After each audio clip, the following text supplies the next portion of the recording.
¡Vamos! El viernes, una denuncia periodística echó sombra sobre la eficacia de la vacuna china Sinopharm, cuyo primer millón de dosis se viene aplicando en nuestro país al personal médico de primera línea. Las afirmaciones se basaban en un informe preliminar de la Universidad Cayetano Heredia y a la luz del cruce de información que hemos realizado, la interpretación hecha ha sido inexacta. A la luz de lo que ha salido en estos días desde el viernes en la noche, ¿usted se mantiene en la posición que ha esgrimido? Pero claro, pero si mi posición no ha sido más que de leer el informe que estoy viendo ahora. Es una crítica calificada a un estudio clínico. Ernesto Bustamante, ex jefe del Instituto Nacional de Salud, candidato al Congreso por Fuerza Popular y encargado de la estrategia de salud del plan de gobierno de ese partido, fue quien refrendó con su análisis las conclusiones periodísticas, a las que se llegó luego de revisar un informe preliminar respecto a la eficacia de la vacuna. Se dijo entonces que los dos tipos de la vacuna china que forman parte del estudio clínico en nuestro país tenían poca efectividad, de apenas 11.5% en la vacuna de Beijing y 33.3% en la vacuna de Wuhan, con lo cual no se superaba el estándar internacional que ha fijado el requisito de 50% de efectividad para que la vacuna pueda ser utilizada. El tema de inmediato provocó una ola de indignación, pero más aún una ola de terror frente a la vacuna. ¿Qué es cierto y qué no es cierto de las afirmaciones hechas sobre la vacuna china?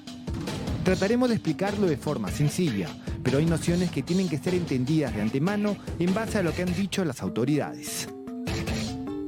Las vacunas contra el COVID-19 no impiden el contagio, solo mitigan los síntomas y evitan que estos sean graves o que conlleven incluso la muerte. No hay que olvidar que son vacunas de emergencia. El informe presentado se trata de un estudio preliminar con fecha de cierre 28 de febrero pasado, elaborado por la Junta de Vigilancia de la Seguridad de los Datos, en donde no se incluyó a la totalidad de los 12.000 voluntarios del estudio de Sinopharm. Solo se ha comprendido a 7.375 voluntarios que corresponden a la Universidad Cayetano Heredia. El Perú ha adquirido la vacuna de Beijing, no la de Wuhan. Esto es importante, como veremos más adelante. No se puede hablar de efectividad de esta vacuna, sino de eficacia, ya que el estudio aún no concluye. Son cosas distintas. Teniendo en cuenta esto, veamos. Los 7.375 voluntarios del estudio de la Cayetano se dividieron de la siguiente manera. 2.457 fueron colocados en un primer grupo a los que se le aplicó la vacuna de Beijing y no, como se dijo el viernes, la vacuna de Wuhan. A un segundo grupo de 2.460 personas sí se le aplicó la vacuna de Wuhan y a un tercero de 2.458 el placebo. Entiendo que... Ante el Congreso, Coralit García, la coordinadora de este estudio en la Cayetano Heredia, utilizó otro cuadro basado en el análisis del protocolo. Pero centrémonos en el cuadro presentado el día viernes que tanta polémica ha levantado y que figura también en este estudio preliminar. Como parte de las investigaciones, los voluntarios fueron monitoreados y un número determinado presentó positividad ante el PCR, es decir, la prueba molecular. 142 personas presentaron positividad con la vacuna de Beijing, 188 con la vacuna de Wuhan y 211 con el placebo. ¿Y cómo se llega al porcentaje de eficacia que tanto se ha mencionado en este fin de semana?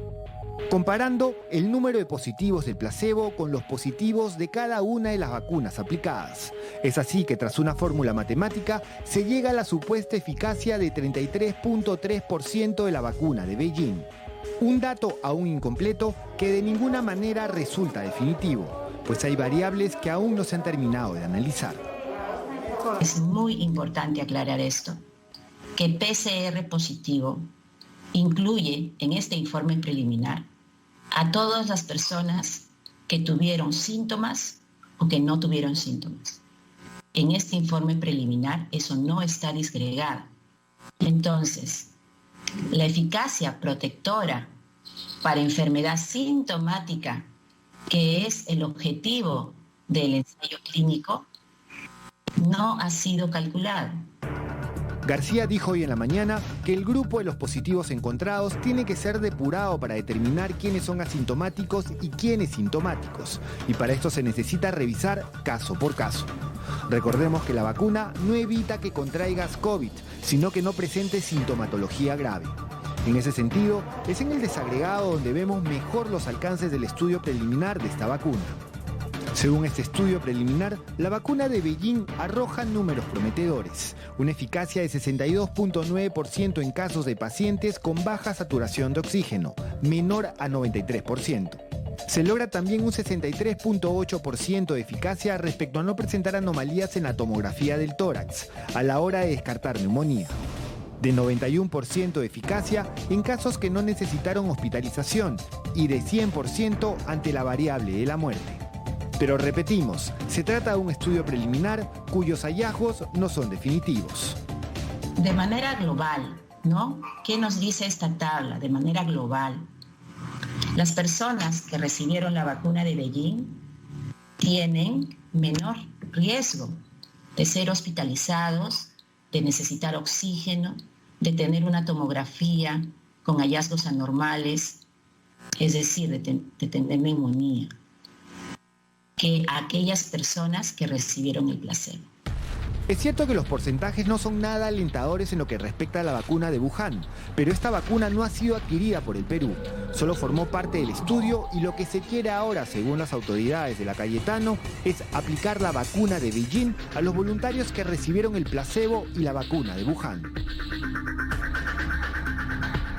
El tema ha provocado una polémica en donde Bustamante, reconocido científico y candidato fujimorista al Parlamento, ha quedado en el medio. Él asegura que solo analizó las cifras del informe preliminar. Yo no creo que fui alarmista. El programa estuvo diseñado más bien para presentar este informe que había sido escondido.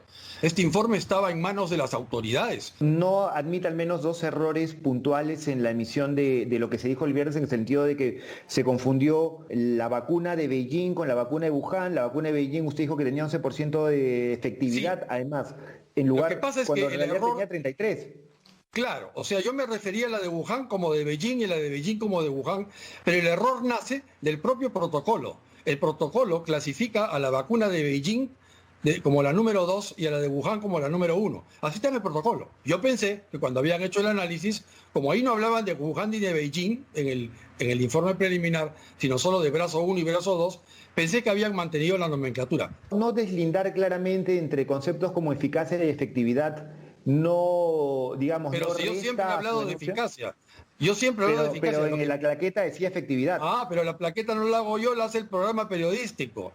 Todos los documentos dicen eficacia y si usted mira la grabación del programa, yo siempre hablo de eficacia, es el término técnico que se refiere a ensayos clínicos. El gobierno ha sostenido que la información parcial difundida el viernes es un atentado contra el derecho a la información. Y por otro lado, el candidato Rafael López Aliaga no se ha ahorrado nada a la hora de pedir la vacancia presidencial. Keiko Fujimori, la candidata que de ser presidenta tendría al doctor Bustamante responsable para el tema de la pandemia, ha dicho que no va a apoyar ninguna iniciativa que busque la vacancia de Francisco Sagasti. Fuerza Popular, nuestra bancada, nuestros candidatos y yo, como candidata presidencial, no vamos a apoyar ninguna iniciativa que busque algún tipo de censura o vacancia del presidente de la República. Espero que los cuestionamientos a la vacuna Sinopharm sean esclarecidos de manera técnica y científica sin ningún tipo de sesgo político.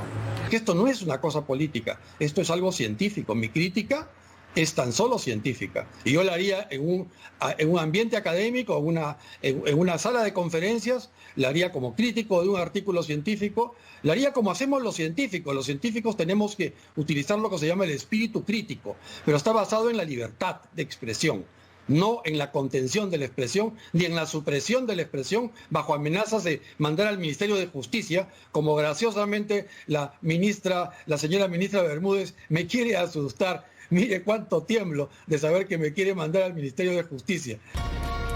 Ciertamente las libertades tienen límites y en medio de esta pandemia no debería prestarse para la alarma y la desinformación.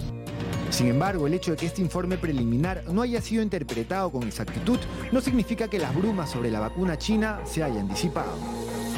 Si bien las autoridades peruanas se han basado en información del laboratorio chino, que asegura el 79% de efectividad de esta vacuna, sus datos aún no han sido publicados en revista especializada alguna.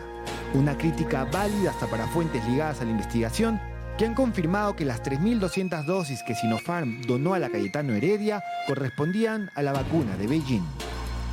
Me sumo a los voluntarios No cabe duda de que el Vacunagate, con Martín Vizcarra a la cabeza, le ha hecho mucho daño al proceso de vacunación en nuestro país. Pero de ahí a pretender pasar con estridencia medias verdades por verdades absolutas es una cosa muy distinta. Y poco favor le hace a la psique colectiva nacional.